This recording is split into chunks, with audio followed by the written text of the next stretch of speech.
नमस्कार, जय Jinendra, good morning. Morning की अभी तो आफ्टरनून हो गई है। काफ़ी दिग्गज मेडिको नॉन मेडिको दिग्गज स्पीकर्स को आपने सुना। अब इसके बाद मेरी बारी आई है। थोड़ा सा हेजिटेशन भी हो रहा है कि क्या मैं एग्जैक्टली आपको जो बताना चाहता हूँ वो बता पाऊँगा या नहीं, कारण स्पीच देना ये मेरा वैसे काम नहीं है। क्लिनिक में बैठते हैं हम लोग, पेशेंट के साथ जो डिस्कशन करते हैं, तो मैं सोचता हूँ कि आज वही डिस्कशन आपके साथ भी करूँगा। ये स्पीच नहीं है, ये क्लियरली आप समझ लो। मुझे आपको सिर्फ समझाना है कि होम्योपैथी क्या है, कैसे इसका जन्म हुआ और किस तरह से काम करती है। कारण होम्योपैथी कोई पढ़ाने का काम तो कर नहीं सकते हैं थोड़ी देर में, लेकिन डेफिनेटली मैं आपको ये चीज़ बताता हूँ, होम्योपैथी का जन्म। और अब कैसा होता है, जैसे अभी मैडम ने बताया कि इनका काम शुरू होता है बीमारी आने के पहले, पर सॉरी, हमारा काम होता है बीमारी आने के बाद। अब ये थोड़ा सा डिफरेंस तो हमको रहने वाला है। जनरली हम लोग सब आजकल कहीं ना कहीं अल्टरनेट थेरापी से जुड़े हुए हैं ही। हमको ये ज़रूरत अब लगने लगी है कि नहीं, एलोपैथी मेडिसिन एक लिमिट है, उसके बाद उसमें तकलीफ़ ही ज़्यादा है। इमरजेंसी में नो डाउट आपको एलोपैथी लेना ही है। हार्ट अटैक आया, आप ये नहीं बोल सकते हैं कि मैं नहीं नेचुरोपैथी करूँगा, मैं होम्योपैथी करूँगा, मैं आयुर्वेद करूँगा, नथिंग। उस वक्त हम लोग भी बोलते हैं नहीं, आप पहले लाइफ को बचाइए, उसके बाद बाकी का देखा जाएगा। तो नेचुरोपैथी और ये सारी चीज़ें हम करते ही है। अल्टरनेट थेरापी हमको करना ही है। अल्टरनेट थेरापी से जुड़े अभी होम्योपैथी भी बहुत सारे लोगों को मालूम होगा, होम्योपैथी उपचार भी करवाते रहेंगे। तो हम सिर्फ ये होम्योपैथी को समझते हैं, यही मेरा आज का काम है। तो होम्योपैथी का जन्म जो हुआ है वो जर्मनी से हुआ है। जर्मनी के डॉक्टर सैमुअल हनीमन, उन्होंने इसको इन्वेंट किया है। इन्वेंशन का कारण भी क्या हुआ है, वो खुद एक एलोपैथिक डॉक्टर थे। एलोपैथिक डॉक्टर होने के साथ साथ वो उनको काफ़ी सारी लैंग्वेजेस आती थी, तो उस लैंग्वेजेस की वजह से वो बुक ट्रांसफ़र करने का काम भी करते थे। तो एक बुक का ट्रांसलेशन कर रहे थे। ट्रांसलेशन के वक्त उन्होंने एक लाइन पढ़ी कि सिंकोना बार जो हम मलेरिया के लिए यूज़ करते हैं, उस मेडिसिन का यूज़ मलेरिया में इसलिए होता है कि वो कड़वी है, और उसी सिद्धांत के आधार पर मलेरिया ट्रीट होता है, ऐसा उस बुक में लिखा था। इनको ये बात जची नहीं। इन्होंने सोचा कि नहीं, ऐसा तो नहीं हो सकता है। उन्होंने बोला मैं खुद लेके देखता हूँ क्या होता है। उन्होंने कुछ पर्टिकुलर ग्राम्स में वो सिंकोना बार 7 से 8 दिन लिया, and to his utter surprise उन्होंने देखा कि जो मलेरिया लाइक सिम्टम्स है वो सारे उनके अंदर आ गए। मतलब ये कैसे हो सकता है, जब ये मेडिसिन मलेरिया ठीक करती है तो मेरे अंदर मलेरिया कहाँ से आ गया। अब उन्होंने देखा कि भाई नहीं, अगर मेरे पास ऐसा हुआ तो मैं मेरे दोस्त को करवाता हूँ, दूसरे हेल्दी ह्यूमन बीइंग को, उनको भी ट्राई करता हूँ। देखा सबके अंदर ये सही हो रहा है, मलेरिया के सिम्टम्स सबके अंदर आ रहे हैं। फिर उन्होंने और इन्वेंशन किया और दूसरे मेडिसिन्स देखे। मेडिसिन्स यानी क्या है, उस मेडिसिन को क्रूड फॉर्म में उसको दिया, और उसके ऊपर से उनको ध्यान में आया कि अगर कोई मेडिसिन आप किसी को क्रूड फॉर्म में देते हैं तो जो मेडिसिन लेने के बाद फ़ायदा होता है मरीज़ को, वो चीज़ उस ह्यूमन बीइंग में दिखती है, यानी वो प्रूविंग होता है एक टाइप का। तो एक पर्टिकुलर मेडिसिन मैंने अगर दिया है किसी को ट्राई के लिए, प्रूविंग के लिए, तो अब क्या होता है कि वो जो सिम्टम, तो अभी होम्योपैथी मेडिसिन की खूबी ये है, लोग बहुत बार सोचते हैं कि होम्योपैथ इतना सारा डिटेल क्यों लेते हैं हमसे। होम्योपैथ को ये बाकी सब, मैं रोता हूँ, हंसता हूँ, ये करता हूँ, मुझे गुस्सा आता है, नहीं आता है, ये सारी चीज़ें होम्योपैथ को क्यों चाहिए। होम्योपैथ को इसलिए चाहिए कि होम्योपैथी एक ऐसा चीज़ है जिसको ह्यूमन बीइंग पे प्रूविंग किया है, इसको एनिमल्स पे प्रूव किया हुआ नहीं है। तो ह्यूमन बीइंग पे प्रूव करने के बाद क्या होता है कि उसके अंदर जो उस वक्त मेडिसिन लेने के बाद जो मेंटल सिम्टम्स आते हैं, उसका माइंड का जो सिनेरियो है वो सारी चीज़ों की स्टडी होम्योपैथ उस मेडिसिन की हमको समझ में आती है। तो उस प्रूविंग के दौरान समझो अगर वो बच्चा रोता है तो ड्यूरिंग सिकनेस, हाँ ये बात वापस समझ लो, प्रूविंग में अलग हो गई। और ड्यूरिंग सिकनेस बच्चा क्या करता है तो उसको पहले देखा जाता है, भाई ये माँ से चिपक के रहता है, डॉक्टर के पास जाने को डरता है, इंजेक्शन से डरता है। ये सारी चीज़ें हम पूछते हैं। क्यों पूछते हैं? कारण प्रूविंग में हमने ये देखा है कि उस वक्त की उसकी मेंटल स्टेट क्या होती है और उसी को लेके उस प्रूविंग में वो डाल दिया गया है। ये मेडिसिन हर सेक्स ने मेल फीमेल दोनों पे प्रूव होती है, एडल्ट्स, ओल्ड एज, बच्चों पे, सब पे प्रूविंग होती है। और सब मिलके जो कुछ भी प्रूविंग में दिखता है उसका एक डाटा बनता है और उस डाटा को हम बोलते हैं कि अगर ये मेडिसिन किसी को प्रॉपरली पोटेंटाइज करके किसी को खिलाएंगे तो ये सारी चीज़ें वो मेडिसिन उसकी ठीक कर सकता है। ये एक शॉर्ट में मैंने आपको बताया, लेकिन अब कैसा होता है ये ठीक करता है, ये तो सब होम्योपैथी अभी ये सब लोग यूज़ करते हैं तो सबको मालूम है कि कुछ न कुछ तो डेफिनेटली होम्योपैथी में है जो ये चीज़ होती है। ठीक, तो अब ये हो गया इनका इन्वेंशन कहाँ से हुआ। इसके आगे चलते होम्योपैथी कौन से प्रिंसिपल पे चलती है। होम्योपैथी का मेन थीम है सिमिलिया सिमिलिबस क्यूरेंटर। सिमिलिया मीन्स सिमिलर, सिमिलिबस आपको लोहा लोहे को मारता है, ये हमने सुना है कहावत।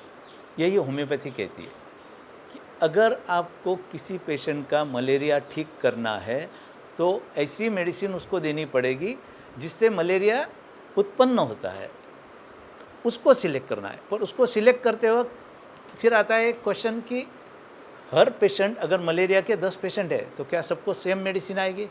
नहीं, होम्योपैथी में ऐसा नहीं होता है। होम्योपैथी में हर इंडिविजुअल अलग अलग है, उसी को समझना पड़ता है, उसको हम इंडिविजुअलाइजेशन बोलते हैं। अब एक पेशेंट आया, उसको मलेरिया लाइक सारे सिम्टम है, उसके ऊपर हम ध्यान कम देते हैं, बट हमको देखना है भाई ड्यूरिंग फीवर आप क्या करते हो? आप पानी कम पीते हो, एक बिस्तर पे पड़े रहते हो। दूसरा बोलता है नहीं मैं तो आराम से बैठा हूँ, लेटा हूँ, कोई प्रॉब्लम नहीं, हंस रहा हूँ, खेल रहा हूँ, लोगों के साथ बैठा हूँ। दूसरा बोलता है मुझे पानी बहुत ज़्यादा चाहिए। तीसरा बोलता है मुझे पानी थोड़ा थोड़ा चाहिए। चौथा बोलता है मुझे कंबल ओढ़ के पूरा सर तक ओढ़ता हूँ। कोई बोलता है मैं गले तक ही ओढ़ता हूँ। तो ये हर एक इंडिविजुअल की अलग अलग चीज़ें रहती है, उसी को पहचानना है।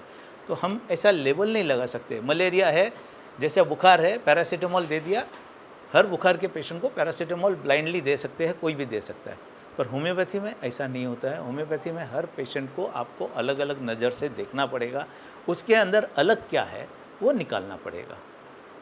तो सिमिलिया मीन्स एक सिमिलर ड्रग हमको निकालना है ये ढूंढ के। अब उसमें सिर्फ हम फीवर को कंसिडर नहीं करेंगे, उस इंसान को ऊपर से नीचे तक हर चीज़ देखते हैं। हमारे पास माइंड का बेस भी है, कारण हमने प्रूविंग में सारी माइंड की स्टडी भी की है। तो हम देखते हैं भाई पेशेंट को, भाई तो बुखार कितने दिन से है? 3 दिन से। तो आज क्यों आया? 3 दिन पहले क्यों नहीं आया? तो उसमें भी उसका माइंड छुपा रहता है। कुछ बोलते नहीं डॉक्टर साहब मैंने अपनी ये वो ट्राई की, घरेलू उपचार किया और उससे फ़ायदा नहीं हुआ, तब मुझे लगा कि नहीं अब मुझे डॉक्टर के पास जाना पड़ेगा। कोई बोलता है कि भाई मैं 2 दिन तो ऐसे ही बैठा था, मुझे लगा ही नहीं मुझे बुखार है। घर वालों ने बोला कि यार तुझे तेज़ बुखार है, तू क्यों नहीं जा रहा डॉक्टर के पास? यानी ये अप्रोच भी अलग हो गया। फिर वो इंसान आएगा, वो बोलता है डॉक्टर साहब कुछ भी करो, मुझे इंजेक्शन दो और ऐसी दवा दो कि मैं अभी के अभी ठीक होना चाहिए। भाई अभी के अभी क्यों ठीक होना है? नहीं, मेरा बच्चा है तो स्कूल है, कॉलेज है, काम पे जाना है, या फिर मेरी अर्जेंट मीटिंग है। हर एक के पीछे एक रीज़न देता है, तो ऑटोमेटिकली उससे भी मेडिसिन बदलती है। ये होम्योपैथी में होता है, ये बाकी पैथी में इस चीज़ को इम्पोर्टेंस नहीं देते, लेकिन होम्योपैथी में हम हर एक शब्द को इम्पोर्टेंस देते हैं। आते ही वो हमको प्रणाम करेंगे, डॉक्टर साहब प्रणाम, आप कैसे हो? उसको भी हम अलग से लेते हैं, वो भी चीज़ हमारे लिए इम्पॉर्टेंट है।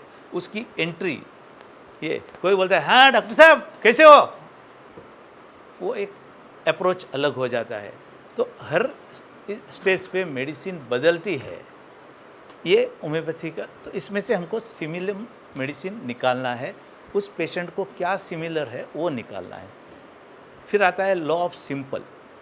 सिंपल मीन्स आपको ये देखना है कि कम से कम मेडिसिन, पेशेंट को दिक्कत नहीं हो। 4 तरह की मेडिसिन मिक्स करके होम्योपैथ नहीं दे सकते, होम्योपैथी के लॉ में इस तरह से अलाउड नहीं है। कारण मैंने जैसा बताया कि इंडिविजुअलाइजेशन में वो पेशेंट ऊपर से नीचे तक उस मेडिसिन में अगर फिट होता है तो ही वो मेडिसिन उसके काम में आएगी। एक लेबल लगा के हम नहीं दे सकते हैं। तो सिंपल, सिमिलम और दूसरा होता है मिनिमम। मिनिमम से मिनिमम डोज में मेडिसिन का मिनिमम में मिनिमम डोज देना है और उसमें उस पेशेंट को रिलीफ देना है। तो अगर प्रॉपर सिमिलिमम डॉक्टर ने निकाल लिया है तो 1 डोज 2 डोज मैक्सिमम 3 डोज में पेशेंट ऐसे भी ठीक हो जाता है। और सबसे पहले उसकी जो वेलबींग फीलिंग आती है वो माइंड से आती है। जो पूरे दिन लेटा हुआ था अब वो उठ के बैठ गया है, टीवी देख रहा है, उसको वो एंजॉय कर रहा है। दैट मीन्स उसके मेंटल लेवल पे वो ठीक हो गया। बुखार ठीक है अब चल रहा है लेकिन वो आस्ते आस्ते कम होगा। तो हम देखते हैं कि पहले ये मेंटल लेवल ठीक होना चाहिए। इसके बाद होम्योपैथी मेडिसिन वर्क कैसे करती है। अब हम लोग जो देखते हैं, हमें डॉक्टर हनीमन सर ने ऐसा बताया हुआ है कि हमारे अंदर एक फोर्स है जिसको उन्होंने नाम दिया है वाइटल फोर्स। अब ये वाइटल फोर्स जब डिरेल होती है, यानी गाड़ी अभी तक पटरी पे चल रही थी, मैं हेल्दी था, सब कुछ था, मुझे कोई तकलीफ नहीं थी। अब थोड़ी सी गड़बड़ होने लगी है तो ये मेरी गाड़ी डिरेल हो गई। वो माइंड, बॉडी, साउल सारी चीज़ से डिरेल होती है। खाली ये पेट में गड़बड़ है तो क्या हम खाली पेट के लिए बोलते हैं? हम मेंटली भी अपसेट हो जाते हैं, हम बाकी चीज़ों से भी ये होते हैं। तो इस माइंड, बॉडी, साउल ये सारी चीज़ों को हम कंसिडर करके कि भाई दैट इज़ वाइटल फोर्स, आपका ये वाइटल फोर्स इफ़ेक्ट हुआ है और इस वाइटल फोर्स को हमें सही करना है। इसके बाद एक चीज़ आती है क्रॉनिक डिसीजेस। अब क्रॉनिक डिसीजेस में क्या करेंगे? लोग बोलते हैं कि अभी ये तो एक्यूट डिसीजेस में ठीक है, आपने बोल दिया हो गया, आप सर्दी बुखार का आपने ट्रीटमेंट कर दिया। तो क्रॉनिक सर्दी है, मेरी तो 10 साल से सर्दी चल रही है, अब ये 2 दिन से अब वापस हुई है, लेकिन 10 साल से हुई है, उसको कैसे करेंगे? तो अब ऐसा होता है कि उसका भी हमारे हनीमन सर ने उनका भी बताया है कि इसके पीछे कारण रहते हैं। क्रॉनिक डिसीजेस ऐसे ही नहीं आते, उसके पीछे मायाज़मेटिक बैकग्राउंड रहता है। मायाज़मेटिक यानी अलग अलग मायाज़म रहता है। वो पेशेंट सोरा, सिफिलिस, साइकोसिस, ट्यूबरक्यूलिस, ये ऐसे मायाज़म रहते हैं, उसको ढूंढना है। उसको ढूंढ के उसका एक्यूट स्टेज ख़त्म हुआ, हम क्रॉनिक मेडिसिन देते हैं। क्रॉनिक मेडिसिन उसका क्रॉनिक जो प्रॉब्लम है उसको सॉल्व करने में मदद करती है। फिर आता है ड्रग डायनामाइजेशन। तो डायनेमिक पावर, ये ड्रग का डायनेमिक पावर है। डायनेमिक पावर कहाँ से तैयार होता है? अब जैसे सिंकोना बार मैंने बताया, अब सिंकोना बार किसी को क्रूड फॉर्म में हम दे सकते हैं क्या?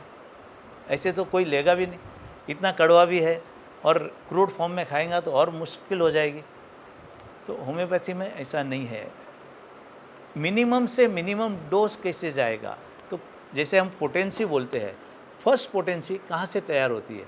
तो सिंकोना बार का 1 part and 99 part of pure alcohol if it is water soluble and if it is non soluble then sugar of milk, इसके अंदर मिक्स करके उसको अच्छी तरह से हिलाओ, उसको ये करो, फिर उसको टैपिंग करो जोर जोर से, तब उसकी फर्स्ट पोटेंसी बनती है। फर्स्ट से सेकंड कैसे बनती है? तो उस फर्स्ट पोटेंसी का 1% और वापस ये 99% अल्कोहल, इसको जब मिक्सिंग करेंगे तब ये सेकंड पोटेंसी। तो ये 1000 पोटेंसी तक मेडिसिन कहाँ रह गई? मेडिसिन का पार्ट कितना है? एब्सोल्युटली नील। हम तो सोच भी नहीं सकते कि मेडिसिन आखिर में इसमें है किधर। फर्स्ट पोटेंसी से सेकंड पोटेंसी में हमने फर्स्ट पोटेंसी का 1% लिया, थर्ड पोटेंसी में उसका सेकंड का 1% लिया, तो आखिर में मेडिसिन कहाँ आ गई? तो यही ड्रग डायनामाइजेशन बोलता है कि ये डायनामिक एक्शन है। वो मेडिसिन उसके अंदर इस तरह से काम करते रहती है। बहुत बार लोग सोचते हैं वही कल तक तो 30 पावर था, डॉक्टर साहब आपने 200 कर दिया, पर ये 200 यानी उल्टा मेडिसिनल पावर तो उसमें और कम हो गया, मेडिसिन तो कम गई है पर उसका इफ़ेक्ट बढ़ता है और वो पेशेंट इजीली ले सकता है। क्रूड फॉर्म में लेगा तो उसके नुकसान हो जाते हैं। तो इस तरह से ये ड्रग डायनेमिक एक्शन इसको बोलते हैं। तो ये सारी चीज़ और इंडिविजुअलाइजेशन, जैसा मैंने बताया, पेशेंट की हर चीज़ को समझना बहुत बहुत ज़रूरी है। पेशेंट आज आया है, क्यों आया है, कैसे आया है, इसको सारा समझो, उसका निचोड़ निकालो, ऊपर से नीचे तक पेशेंट को समझो। बीमारी स्टार्ट हुई थी, क्या हुआ था भाई, जब बीमारी स्टार्ट हुई थी जैसा मैडम ने बताया, तो इनका जो अप्रोच है वो अलग है। अब समझो घर में कोई डेथ हो गई थी 4 साल पहले, भाई मेरे बच्चे की डेथ हो गई, मेरे फादर की डेथ हो गई, और उसके बाद मैं डॉक्टर साहब मेंटली बहुत अपसेट रहता हूँ, और उसके बाद सारा चीज़ स्टार्ट हुआ है। अब हम इम्पोर्टेंस उसको देते हैं, बीमारी किसने लाया, उस दुख ने लाया है। हमको ट्रीट क्या करना है, उस दुख को नहीं मिटा सकते, लेकिन उस इंसान के उस लेवल पे जाके उस दुख को कम कैसे करवाएं। यानी वो रोज़ रोज़ जो थॉट्स उसके दिमाग में, बैक ऑफ द माइंड हमेशा वो दुख लेके बैठा है, अरे मम्मी गई, अब डैडी गए, मेरा बच्चा गया, कैसा होगा, बिजनेस में नुकसान हो गया, उस नुकसान के बाद में ये बीमारियां चालू हुई, अब उसको क्या करेंगे। तो उसको वहाँ से पकड़ में लेना पड़ता है कि ये बीमारी स्टार्ट हुई तो कहाँ से हुई, ये आपके पास कैसे आई, और फिर ये कैसे कैसे बढ़ी, उसका इफ़ेक्ट आपके day to day routine life में क्या होता है। अगर आज आपको कोई चीज़ हुई है, कोई प्रॉब्लम है, तो भाई आपको क्यों लगता है कि आपको दवा लेनी चाहिए, आप तो हट्टे खट्टे दिख रहे हैं, सब बराबर है, फिर आपको दवा की ज़रूरत क्यों लग रही है। तब उसके पीछे का उसका कारण समझ में आता है, पेशेंट को क्या चाहिए। ये मेरे अंदर एक डिस्टर्बेंस है, ये डिस्टर्बेंस को मुझे हटाना है। तो कौन से डिस्टर्बेंस को हटाना है, सिर्फ वो हेडेक को हटाना है, या जो चल फिर नहीं सकता है उसको, ये बीमारी ने मुझे जकड़ लिया है, पूरा पैक कर लिया है। अब पैक कर लिया का मतलब ये तो नहीं है कि मैं पूरी तरह से पैक हो गया, लेकिन क्या होता है पेशेंट का बोलने का तरीका, अब उसने क्या कर दिया, इसकी वजह से मैं अपने रूटीन काम नहीं कर सकता हूँ, मेरा उठना बैठना मुश्किल हो गया है, मैं घर से बाहर निकलूँ तो कैसे निकलूँ, मेरे पीछे इतनी सब प्रॉब्लम्स लगी हुई है और मुझे इसमें से बाहर नहीं निकलने हो रहा है, मैं ऐसा लग रहा है मुझे किसी पकड़ के रख दिया है। अब ये भी एक तरीका अलग हो गया।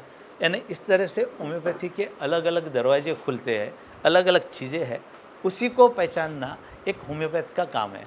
इसीलिए होम्योपैथी को बोलते हैं आर्ट।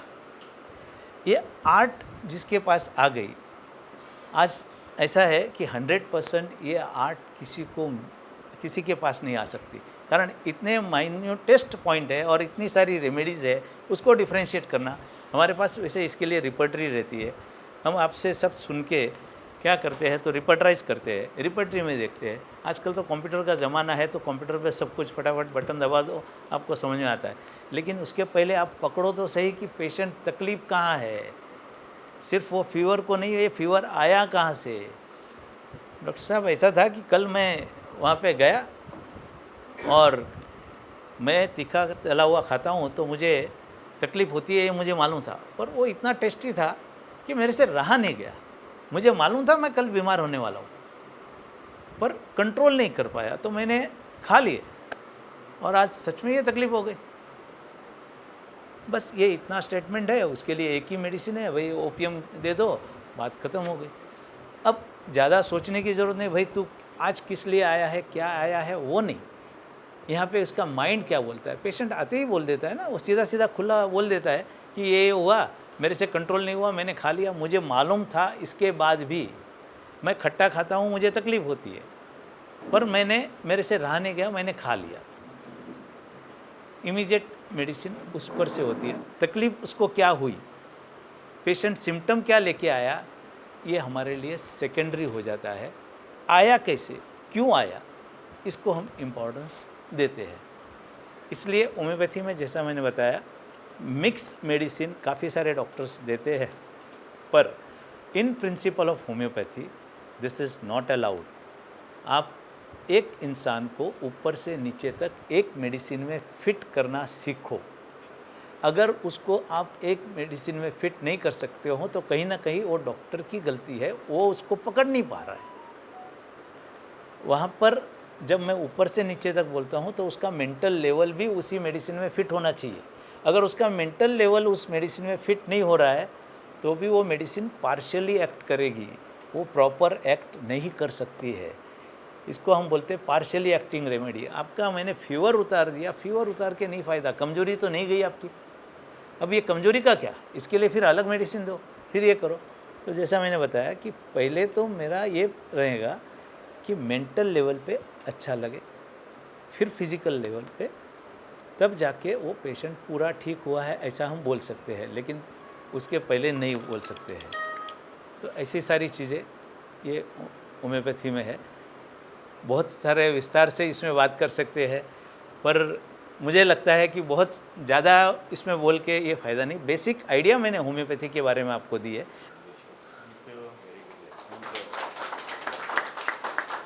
सबसे इम्पोर्टेंट तो thanks to all of you कि आपने मुझे यहाँ पर बुलाया और मुझे ये मान दिया। थैंक यू, धन्यवाद।